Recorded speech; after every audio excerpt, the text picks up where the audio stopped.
جمہوریت جس لفظ کا ترجمہ ہے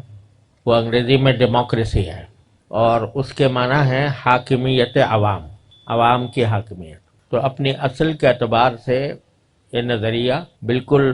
اسلام کے خلاف ہے، کیونکہ حاکمیت اعلیٰ وہ در حقیقت اللہ جل جلالہ کی ہے، ان الحکم الا للہ۔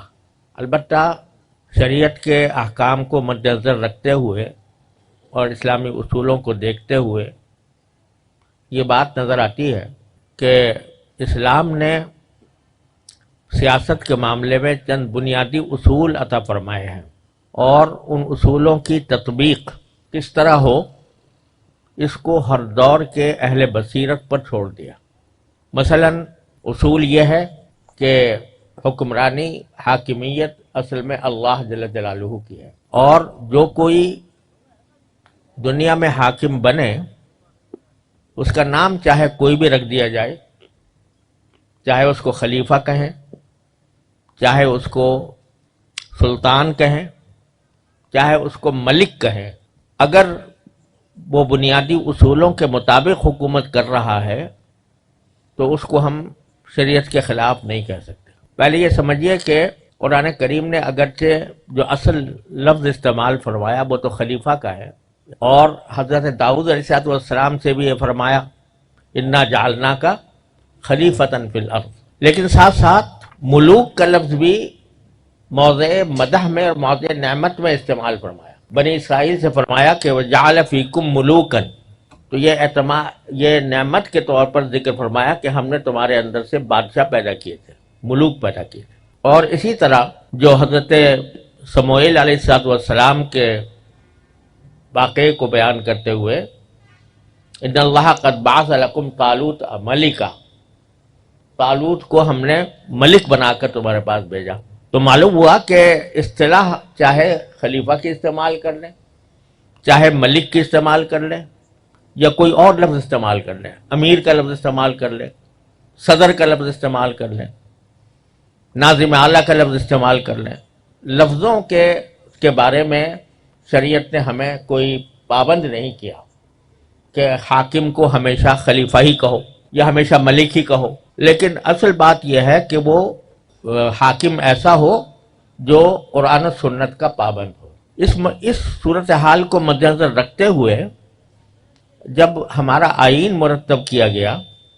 تو اس کی جو قرارداد مقاصد ہے، جو حضرت شیخ الاسلام علامہ شبیر احمد صاحب عثمانی رحمۃ اللہ علیہ اور ان کے رفقا جن میں میرے والد ماجد رحمۃ اللہ علیہ بھی شامل ہیں، انہوں نے جو قرارداد مقاصد مرتب فرمائی سن 1948 میں، یعنی پاکستان بننے کے اگلے سال، وہ الحمدللہ آج تک کوئی اپنی جگہ سے ہلا نہیں سکا۔ اس کا کوئی لفظ آج تک باوجود بے شمار سیکولر لوگوں کے آنے کے اس کو کوئی تبدیل نہیں کر سکا۔ اس میں یہ تصور پہلے ہی سے موجود ہے کہ حاکمیت اعلیٰ اللہ جل جلالہ کی ہے، اور جو منتخب نمائندے حکومت کریں گے وہ اسی حاکمیت کے تحت ان کے اللہ تعالیٰ کے نائب ہو کر حکومت کریں گے۔ اور جمہوریت کا لفظ جہاں استعمال کیا گیا تو اس کے ساتھ یہ لفظ استعمال ہوا کہ جمہوریت جیسا کہ اسلام کے احکام کے مطابق ہو تو اس کو نافذ کیا جائے گا۔ تو جمہوریت الاطلاق اس کا ذکر نہیں ہے، بلکہ ایسی جمہوریت کہ جو اسلام کے احکام کے مطابق ہو، اسلام کے تشریحات کے مطابق ہو، اس کو رکھا جائے گا۔ یہ قرارداد مقاصد پہلے دن سے سن 1948 سے ہمارے آئین کا ایک حصہ بنی چلی آ رہی ہے، اور اسی لیے ہمارے اکابر نے، جس میں علامہ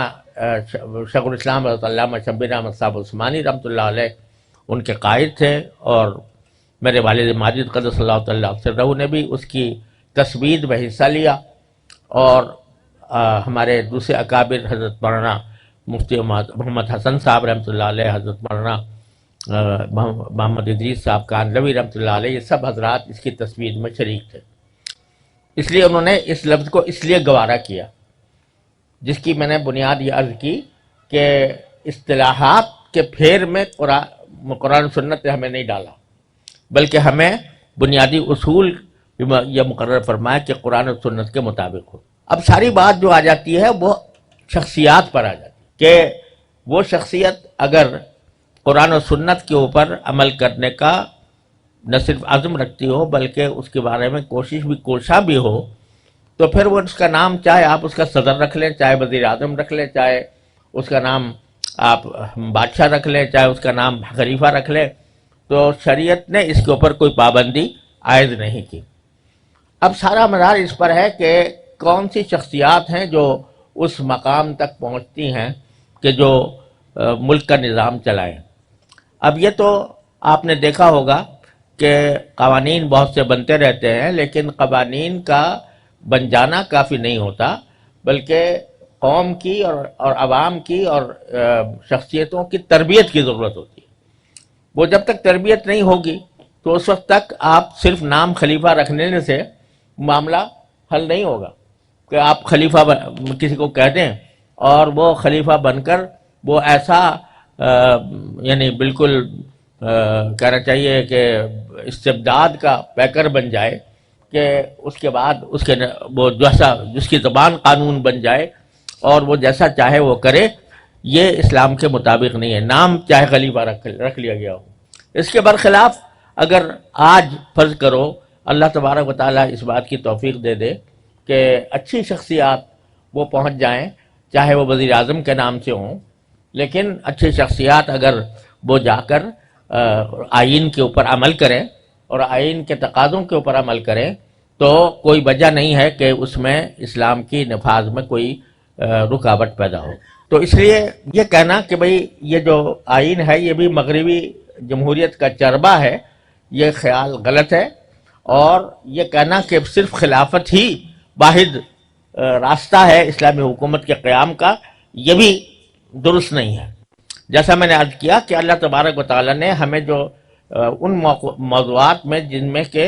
زمانے کی تبدیلیوں سے فرق آتے رہتے ہیں، ان کے اندر ہمیں کسی خاص طریقے کا پابند نہیں کیا بلکہ اصولوں کا پابند کیا ہے۔